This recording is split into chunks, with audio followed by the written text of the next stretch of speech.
할렐루야. 우리 모두는 예수 그리스도로의 큰 사랑을 입은 하나님의 자녀들이고 하나님의 사람들인 줄로 믿습니다. 그렇게 하나님으로부터 사랑을 입었기에 우리 모두는 하나님으로부터 또 귀한 사랑을 전파하는 그런 사명도 받았습니다.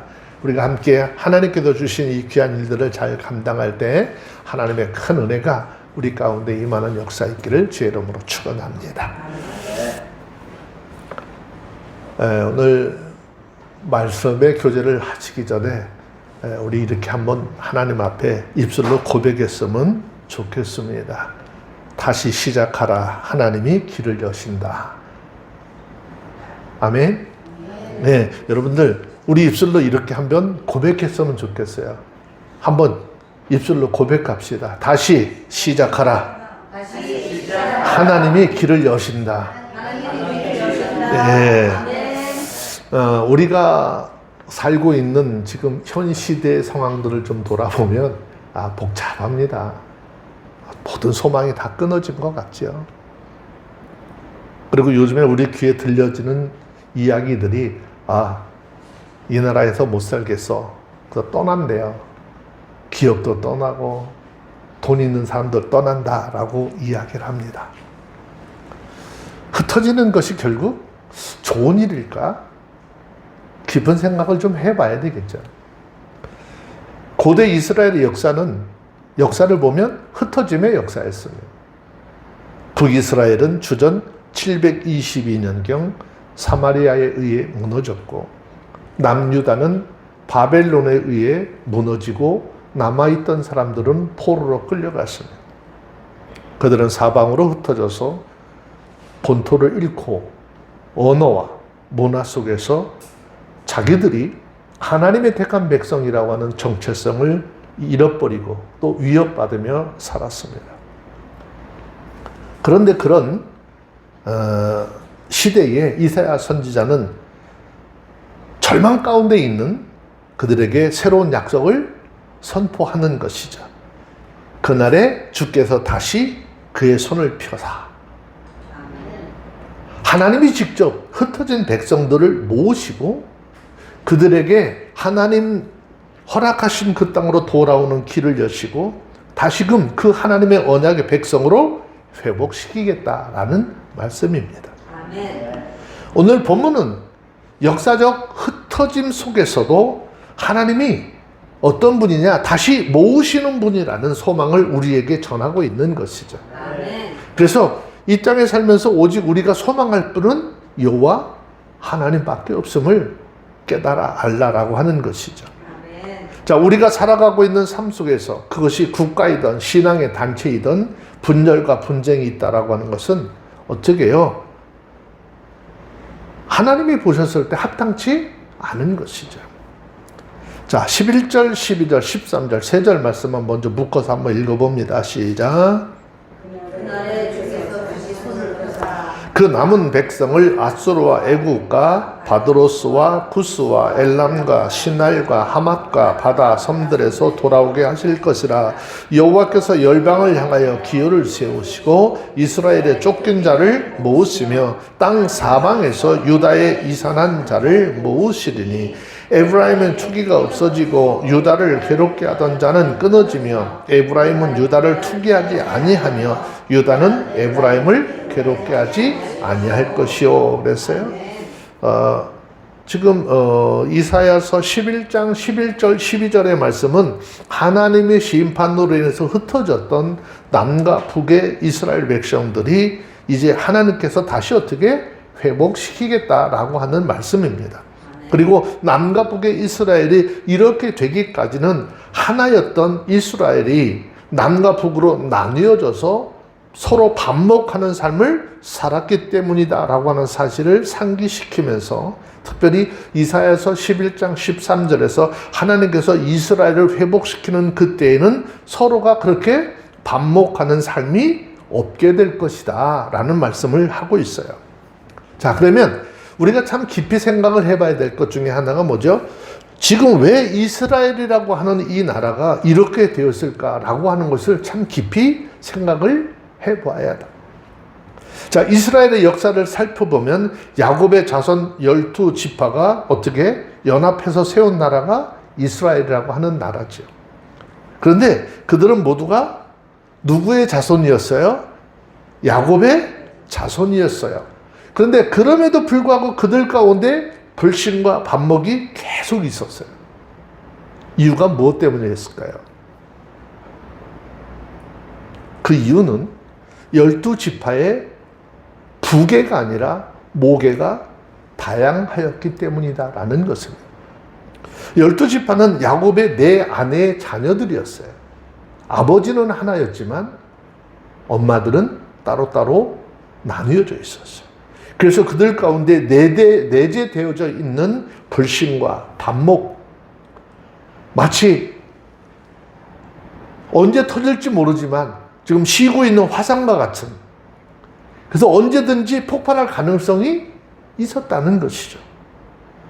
근데 그것이 솔로몬이 죽고 난 이후에 현실로 나타나게 되었습니다. 물론 다윗과 솔로몬 시대에도 반란이 전혀 없었느냐? 아니, 반란이 있었습니다. 다만 그때는 아주 강력한 왕권으로 인해서 나라의 통합이 가능했죠. 그때는 거기에 누가 계셨느냐? 하나님의 강력한 통치권이 있었다는 것이죠. 하지만 솔로몬이 죽고 나자 상황이 돌변해 버렸습니다. 에브라임 지파를 중심으로 한 북쪽 10지파가 유다 지파를 중심으로 한 다윗 왕가의 통치권에서 반발해서 어떻게 분리하여 독립하게 된 것이죠. 그래서 남유다 2지파만 남고 10지파는 북이스라엘로 나뉘어지게 돼요. 이렇게 해서 세워진 나라가 남유다와 북이스라엘입니다. 이후 남유다와 북이스라엘은 불신과 반목에 극에 달해서 서로가 같은 민족이고 같은 혈통임에도 불구하고 원수와 같이 되었습니다. 기회만 있으면 서로를 멸망시키려고 했습니다. 짧은 기간을 제외하고는 역사를 살펴보면 남과 북 사이에는 전쟁이 그칠 날이 없었어요. 지금의 대한민국의 형편과 너무나도 유사한 삶을 살고 있습니다. 그리고 이 일로 말미암아 매일 전쟁을 하다 보니까 국가는 쇠약해질 수밖에 없는 것이죠. 약화된 두 나라는 이제 이방 나라들의 표적이 되어서 먼저는 북이스라엘이 아수르에 의해서 멸망을 당하고, 북이스라엘이 멸망을 당한 뒤 약 130년이 지난 뒤에 남유다도 바벨론에 의해서 멸망을 당하게 되고 맙니다. 자, 그런데 유다는 멸망한 지 70년이 지난 뒤 바벨론의 페르시아의 그 왕에 의해서 멸망을 당하는데 다시 회복할 수 없었어요. 그런데 하나님의 은혜로 이곳을 다시 회복할 수 있게 되는 그런 상황으로 달라집니다. 그때 많은 유다 사람들이 본토로 귀환을 하게 되죠. 이전에 아수르에 의해서 포로에 잡혀갔던 북이스라엘 백성들 자손도 함께 귀환을 합니다. 그래서 이스라엘 땅에는 남과 북 그리고 지파를 초월한 새로운 나라가 건설이 되게 됩니다. 그리고 그들은 더 이상 과거와 같이 불신과 반목을 하지 않게 되었습니다. 오늘 본문의 말씀이 바로 이러한 사실을 예언하고 있는 것이다.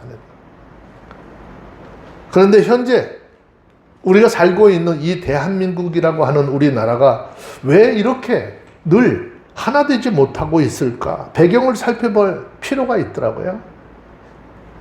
이스라엘 상과 별반 다르지 않더라고요. 여러분, 우리 민족의 역사를 한번 이렇게 좀 생각해서 이렇게 좀 떠올려 본 적이 있으시나요?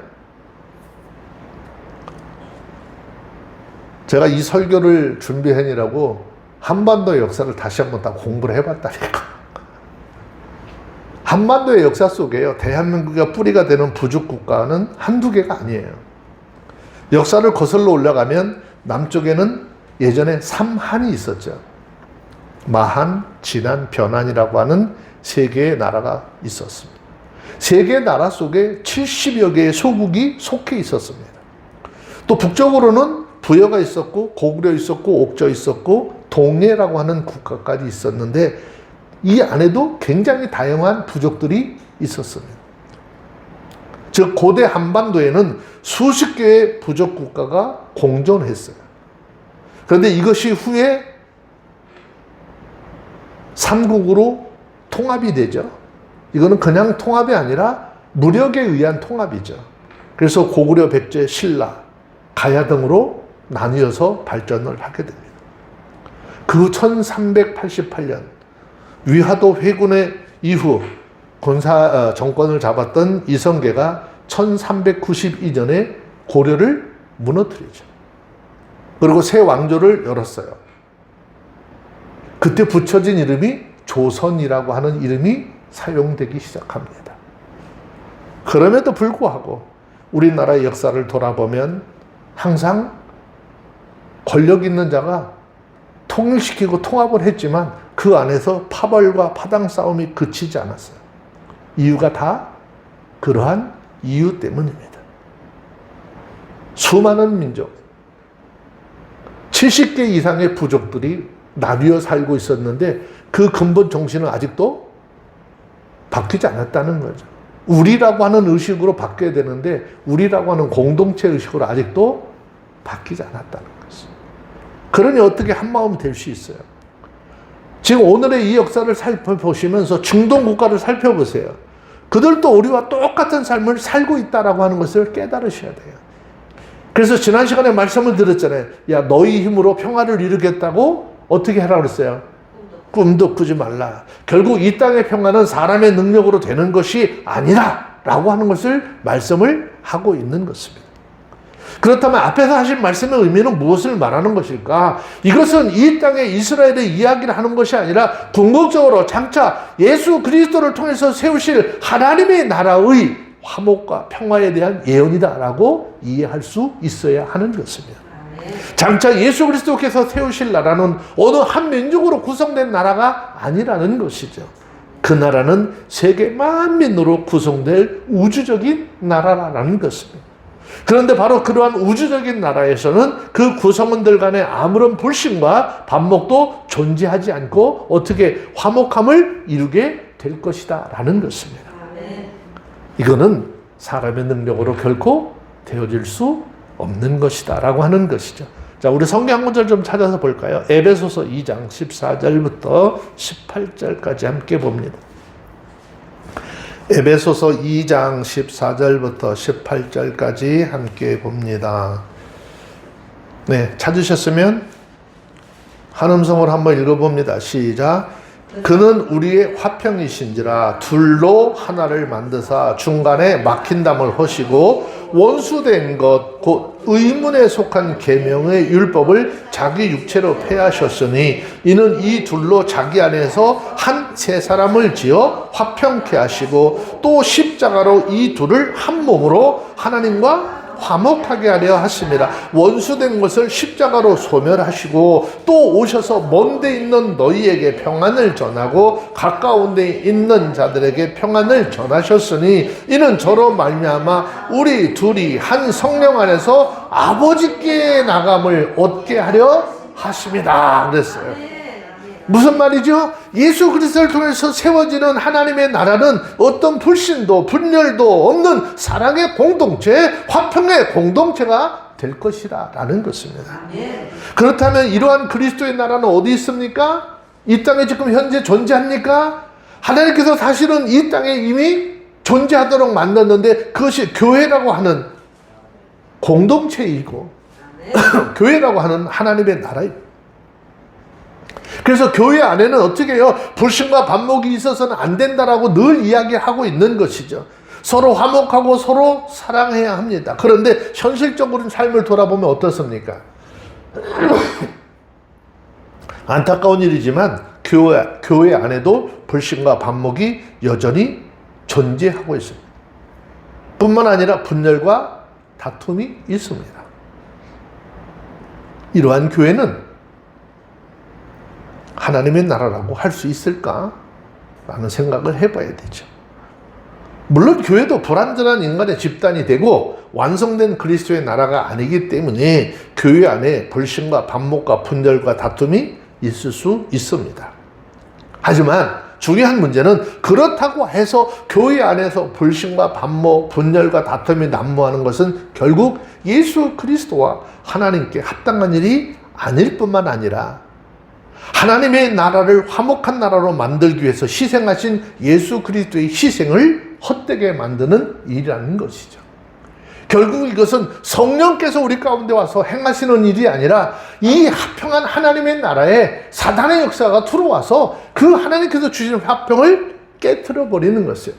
그러니까 이 땅에서는 교회도 불완전한 거예요. 완전한 하나님의 나라가 이루어지는 그날에 이러한 모든 것들이 다 사라지게 될 것이다 라는 것이에요. 그래서 우리는 이 땅에 살면서 눈에 보이는 것 아니라 저 영원한, 우리를 위해서 예비한 저 영원한 하나님의 나라를 소망하며 살아가야 한다라는 것입니다. 그래서 우리들이 먼저 그렇다고 방치해둘 수는 없잖아요.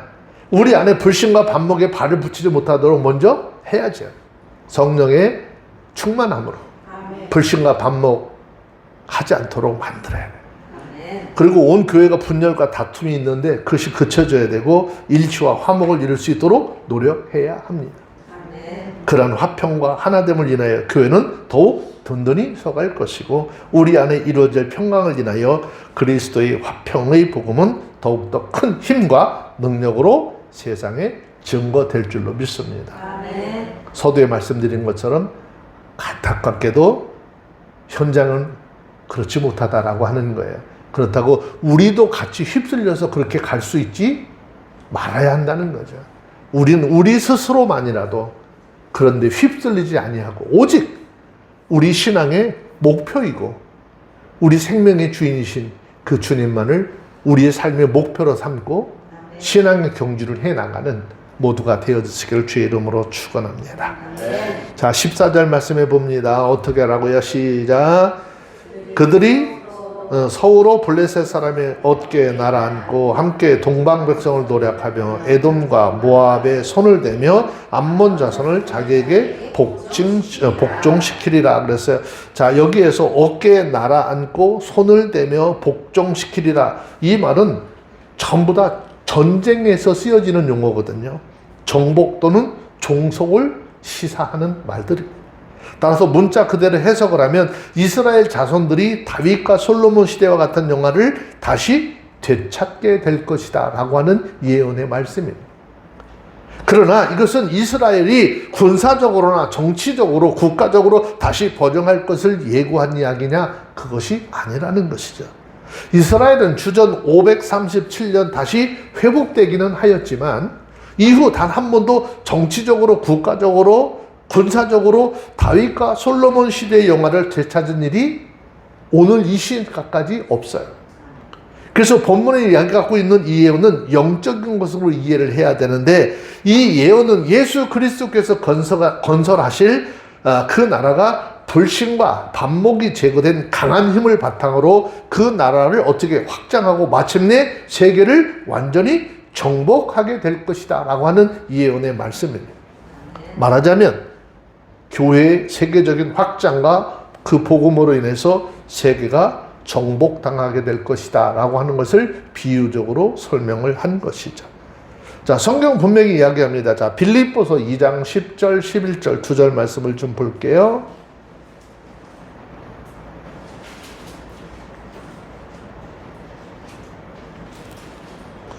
빌립보서 2장 10절 11절 읽습니다. 시작. 땅에 있는 자들과 땅 아래에 있는 자들로 모든 무릎을 예수의 이름에 꿇게 하시고 모든 입으로 예수 그리스도를 주라 시인하여 모든 입으로 아버지께 영광을 돌리게 하셨느니라. 이 말씀은 예수 그리스도의 희생을 통해서 하나님의 살아계심과 영광이 어떠한지를 보이게 하시고 그 예수 그리스도의 이름 앞에 모든 인생들이 이 땅의 모든 그런 그 인생의 종족들이 무릎을 꿇게 하셨다라고 하는 것은 지금 이 이사야의 말씀이 어떻게 성취된 것이다 라고 하는 것을 기억하라라는 것입니다. 다윗과 솔로몬 시대에는요, 이스라엘 주변 모든 나라들이 이스라엘과 통치자였던 다윗과 솔로몬에게 철저하게 굴복하는 삶을 살았어요. 솔로몬에게 왜 이렇게 아내들이 많았죠? 여인들이 많았죠? 나라가 너무 강하다 보니까 전쟁을 하면 자기들이 다 100% 질 걸 알아요. 그래서 공주, 그 집안의 공주, 아주 뭐 혈통으로 괜찮은 사람들을 어떻게 해요? 솔로몬에게 정략적으로 결혼시키는 거예요. 그래서 우리는 이제 뭐야? 사돈이야. 그러니까 우리는 나한테 전쟁하면 안 돼. 그런데 문제는 그렇게 많은 여자들이 오면서 그냥 온 것이 아니라 자기들이 섬기는 우상들을 다 가지고 들어왔어요. 그래서 솔로몬이 부인들이 많아서 좋았었는지 문제는 여자들 등살에 견디지를 못했어요. 너네만 하나님 앞에 제사 드리는 성전이 있으면 되냐? 우리도 우리 조상들, 우리 믿는 신들에게 어떻게 제사 드릴 처소가 필요해. 그래서 하나님 앞에 드려지는 성소 부분에다가 우상 섬기는 장소를 만들어주게 됩니다. 그러니 하나님의 진노가 임하지 않으면 안 되는 거겠죠. 그래서 솔로몬의 그 말년이라고 그럴까요? 삶의 그 노년기는 굉장히 힘들고 어려운 일을 겪으면서 살게 됩니다. 자, 이 당시 이스라엘의 통치자였던 다윗과 솔로몬에게 주변의 모든 국가들이 굴복을 했던 것처럼 다윗의 뿌리에서 난 한 싹이 예수 그리스도라는 말씀을 이사야서 말씀을 통해서 얘기했잖아요.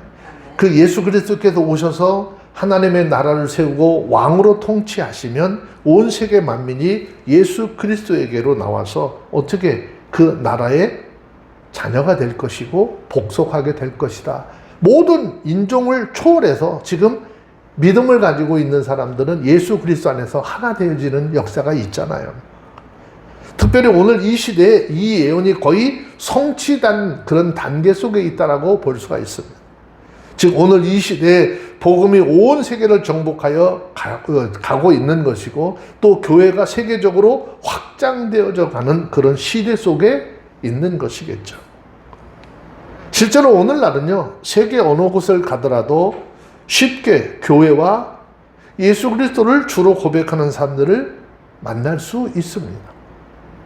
그런데 아직은 이 복음이 온전하게 세계를 다 정복을 하지 못했어요. 세상은 아직도 교회가 세워지지 않는 곳들이 너무나 많이 있습니다. 예수 그리스도의 나라, 하나님의 나라는 복음이 지배하지 아니하는 곳이 어떻게 사라지고 모든 국가, 모든 지역에 교회가 세워질 때 주님께서 계획하시고 하나님이 계획하신 그날이 마침내 완성될 것이다.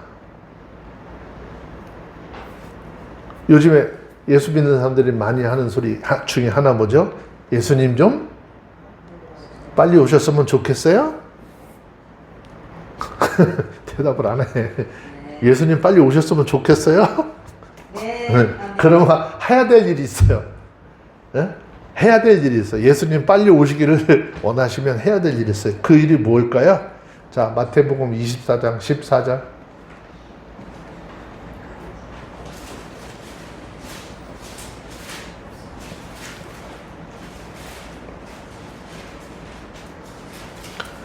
자시었으면 마태복음 24장 14절 읽습니다. 시작. 이 천국 복음이 모든 민족에게 증거되기 위하여 온 세상에 전파되리니 그제야 끝이 오리라. 세상 온 세계 곳곳에 복음이 전해져야 주님께서 오시겠다는 거예요. 그래서 그리스도인들은 그리스도의 나라의 군사들로서 한 마음으로 연합을 하고 합력해서 복음으로 이 세상을 정복해 나가야 돼요. 힘으로 능력으로 되는 게 아니에요. 여러분 왜 스포츠에 사람들이 이렇게 목숨을 걸까요? 축구 같은 거 왜 사람들 막 그렇게 국가 대항하면 왜 난리가 나죠? 전쟁하면 한국이라고 하는 나라가 미국을 이겨먹을 수 있을까 없을까? 못 이겨먹잖아요. 근데 축구를 하면은 이길 수 있어. 대리만족적인 이런 마음 성향이 너무나 큰 거예요. 그래서 스포츠 때문에 사람들이 거의 나라를 사랑하는 마음이 있는 사람들이 특히 더 그런 거죠. 약소국가인 그런 국가일수록 스포츠에 거는 목숨을 거는 일은 더 강하죠. 요즘에 그 동남아시아 쪽에 축구에 그런 불모지였었잖아요. 그런데 그 베트남이 뭐 갑자기 막 축구 열풍을 일으키고 그렇게 진짜 운동도 해가지고 어디 뭐 이름도 내지 못하던 나라들이 이름을 내기 시작을 하니까는 어떻게 해요? 막 지금 동남아시아 쪽에 가면 축구 열풍이 대단해요. 대단해요. 그래서 한국 사람, 한국 코치들, 감독들 영입해서 그 나라 이름을 어떻게 좀 한번 해보고, 야, 저 대한민국이라고 하는 나라는 축구로 못 넘을 것 같은데 쟤네 좀 한번 이겨보자. 아시아권에서도 한번 임금노릇 좀 한번 해보자. 열심히 하죠. 근데 참 한국이라고 하는 답을 넘기가 어렵죠. 이 땅은 우리가 아무리 복음을 들고 나가려 할지라도 복음을 막는 곳들이 너무나 아직도 존재하고 있기 때문에 우리는 그나마 최선을 다해서 하나님의 나라의 복음을 전할 수 있도록 하는 은혜가 있어져야 하는 것입니다. 여러분, 우리에게 주어진 영광스러운 구원은요, 그냥 얻어진 게 아니잖아요. 하나님께서 우리에게 주신 이 구원의 은혜는 그냥 얻어진 게 아니잖아요. 하나님의 기적의 손, 하나님의 능력 안에서 이루어진 것이다 라고 하는 것이에요. 그러므로 이거 내가 할 수 없는 것이니까 노는 것이 아니라 하나님이 그렇게 하실 것을 믿고 우리는 다만 그 손에 들려진 막대기로서 쓰임받으며 하나님의 영광을 드러내며 나가는 하나님의 사람들의 삶이 되어져야 하는 것이죠. 자, 15절 16절에 있는 말씀 함께 좀 봅니다. 읽습니다. 시작. 여호와께서 애굽 해구를 말리시고 손을 유브라데 하수 위에 흔들어 뜨거운 바람을 일으켜서 그 하수를 쳐서 7 갈래로 나누어 신신고 건너가게 하실 것이라.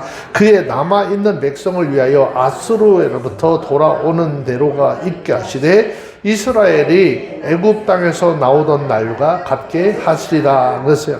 이것은 1차적으로는 이스라엘 자손들이 포로에서, 바벨론 포로에서 끌려갔던 곳에서 귀환하는데 장애되는 모든 요소들을 완전히 제거시켜 주심으로써 그들이 안전하게 본향으로 귀환하게 될 것임을 예언하고 있는 말씀입니다. 자, 여기서 애굽의 해고라고 하는 이 말은 애굽을 상징하는 것이죠. 그리고 유브라데 하수라고 하는 이 말은 유브라데스 유브라데스 강을 이야기하는 건데 결국 여기는 아수르와 바벨론을 상징을 하는 것입니다. 그런데 애굽의 해고는요, 이스라엘 자손들이 출애굽할 때 그 앞길을 가로막았던 홍해를 상기시키는 표현인데 실제로는 유브라데 하수와 같은 의미로서 사용이 되었다라고 봐야 하는 것이죠. 그리고 여기서 하나님께서 이스라엘 자손들이 아수르와 바벨론 땅에서 귀환을 하는데 장애가 되는 모든 것을 제거하여 주심으로 그들이 그 땅을 떠나서 안전하게 본향인 이스라엘 땅으로 돌아오게 하실 것이다 라는 말씀인 것이죠. 과거 이스라엘 자손들은 어떻게 했습니까? 하나님께서 약속의 땅으로 들어가는데 하나님께서 애굽에서 그들을 이끌고 약속의 땅으로 가는데 애굽의 해고, 곧 홍해로 상징되는 애굽에 어떻게 결정적인 장애 요인이 있었잖아요. 자신들이 애굽은 자신들을 노예로 삼고 있었던 그런 이스라엘 백성들을 그냥 하나님의 말씀에 순종하고 이제 그냥 놓아줘야 되는 거다 하고 놓아줬으면 좋았는데 어떻게 놓아 보내려고 하지 않았어요.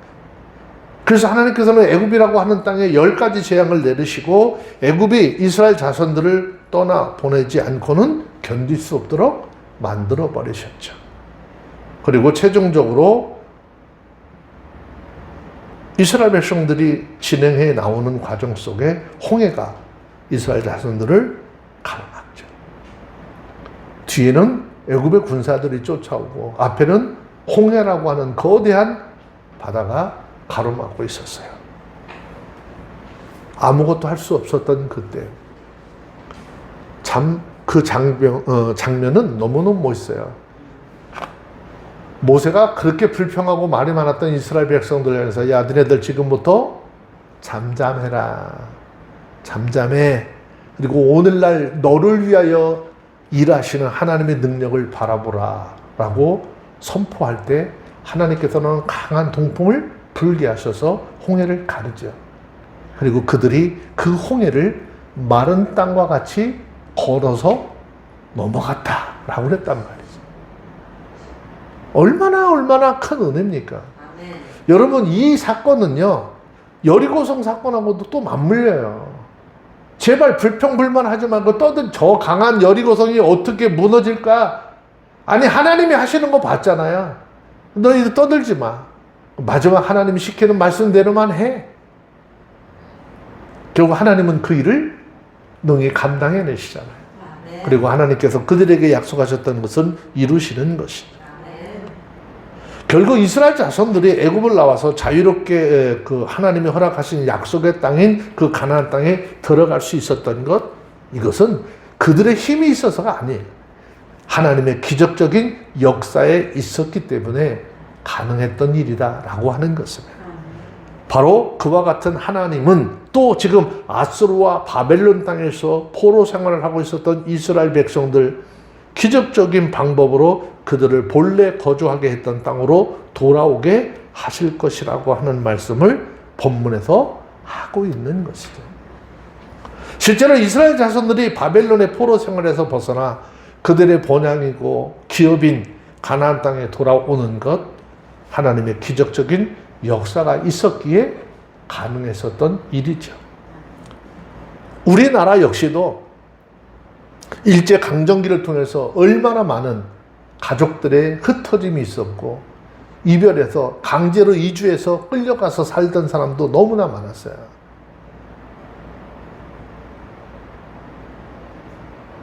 해방이 되자 많은 사람들이 배를 타고 또 육로를 통해서 그렇게 기다리고 꿈속에 그리던 그 고향을 찾아서 돌아오게 되는 것이죠. 그때 은혜가 그들의 마음이 얼마나 벅찼을까요? 그런데 불과 80년이라고 하는 이 세월이 지나면서 그때 그런 감격들, 그런 기쁨들은 이미 다 잊어버려졌어요. 감각이 없어졌어요. 우리들이 걱정하는 것, 우리를 걱정하는 것이 아니라 우리 후손들, 우리 자녀들의 삶이 어떻게 될 것인가, 그거에 대한 염려와 걱정이 더 많은 것이죠. 우리가 나이가 많은 사람들이 뭐 살면 얼마나 더 살겠어요? 소망이 있으면 얼마나 더 큰 소망을 가지고 살겠어요? 적어도 우리 자녀들만큼, 우리 자녀들 세대만큼은 우리 세대가 겪었던 것처럼 먹을 것, 입을 것 없어서 쩔쩔매던 그런 시절은 겪지 않았으면 좋겠다라고 하는 것이잖아요. 그런데 전쟁이라고 하는 것에 한번 휩싸여 버리잖아요. 그러면 모든 것은 다 형편없이 무너져 버리고 말아요. 그래서 이 땅에 다시는 전쟁의 소식이 들리지 않도록 해달라고 기도해야 한다라는 것입니다. 하나님께서는요, 이스라엘 백성들을 회복시키는데 똑같아요. 바벨론을 무너뜨리고 페르시아 왕 고레스의 마음을 감동시켜줘 이스라엘 자손들을 안전한 포로 귀환으로 어떻게 가능하도록 만드셨어요. 만일 이스라엘 자손들이 스스로 본향에 귀환을 하려고 했었다, 아마 굉장히 쓰디쓴 실패를 맛보았을 거예요. 근데 하나님은 그때 그 당시에 최고의 힘을 가졌던 고레스 왕이 칙령을 내리잖아요. 그 하나님의 은혜를 준 거예요. 아멘. 너희들은 하나님, 너희가 살던 유대로 돌아가서 어떻게 성전을 다시 재건해라. 1차, 2차, 3차의 그 과정을 통해서 귀화를 하는 역사가 일어나. 그런데 문제는 이스라엘 백성들이 다 돌아왔느냐? 그러지 않았어요. 우리는 거기는 안 가겠습니다. 근데 여전히 그곳에서 살고자 하는 사람들이 많았어요. 돌아온 사람들 그렇게 많지 않았어요. 여러분, 우리가 신앙적으로 하나님이 우리를 다시 이렇게 시작할 수 있도록 길을 여실 거라는 것을 확신을 갖고 믿음을 가지고 내 신앙, 내 믿음이 하나님께로 향하는 역사 과연 얼마나 될까? 심각한 마음으로 생각을 해봐야 하는 것입니다. 자, 이스라엘 백성들이 애굽으로 탈출할 때의 상황을 한번 생각해 보자고요. 애굽의 저항이 얼마나 강력했었을까요? 하나님의 기적적인 역사가 없었으면 이스라엘 백성들의 출애굽은 상상할 수도 없었던 일이죠. 마찬가지입니다. 이스라엘 백성들이 바벨론에서 포로 생활하다가 그 나라로 귀환하는 것도 하나님의 기적적인 능력이 없이는 불가능했었던 일이라는 것이죠. 그런데 하나님의 택한 성도들이 천국에 들어가는 것도 마찬가지라는 것입니다. 세상의 권세를 잡고 있는 이 사단은 성도들이 천국을 들어가도록 그냥 놔두지 않는다는 거예요. 만일 하나님의 기적적인 역사가 없다면 우리는 결코 천국에 들어갈 수 없는 거예요. 하나님의 강권적인 구원의 은혜가 없이는 천국에 들어갈 수 없다는 것이죠. 그래서 하나님은 예수 그리스도의 구속 사역을 통해서 먼저 성도들을 어떻게 말씀과 성령의 능력으로 하나로 묶었어요. 아멘. 그리고 죄로 얽매였던 사단의 그 사슬을 끊어버리셨어요. 아멘. 그리고 이제 하나님은 우리들이 이 세상을 떠나 천국에 들어갈 때까지 놀라운 능력으로 우리를 보호하시고 아멘. 우리가 천국에 들어가는데 장애가 되는 모든 애굽의 해구와 유브라데 하수를 제거해 주실 것이라는 거죠. 그런데 이거 그냥 되는 것이 아니라 내가 하나님을 믿는 그 믿음으로 되어지는 것이라는 거예요. 그리고 내가 그 말씀을 따라 살고자 하는 결단이 있어야 돼요. 그 결단을 통해서 삶을 살아갈 때 하나님은 그 일을 능히 이루실 것이다.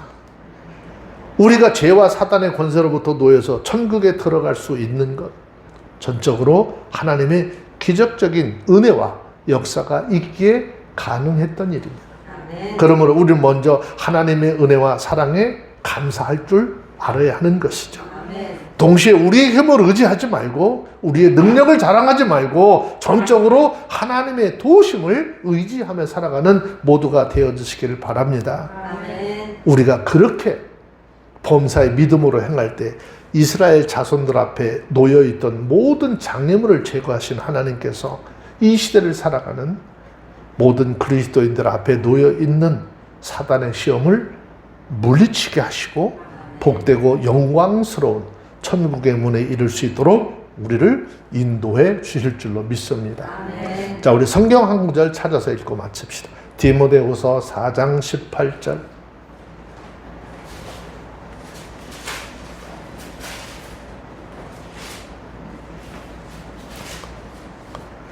찾으셨으면 디모데후서 4장 18절 함께 읽습니다. 시작.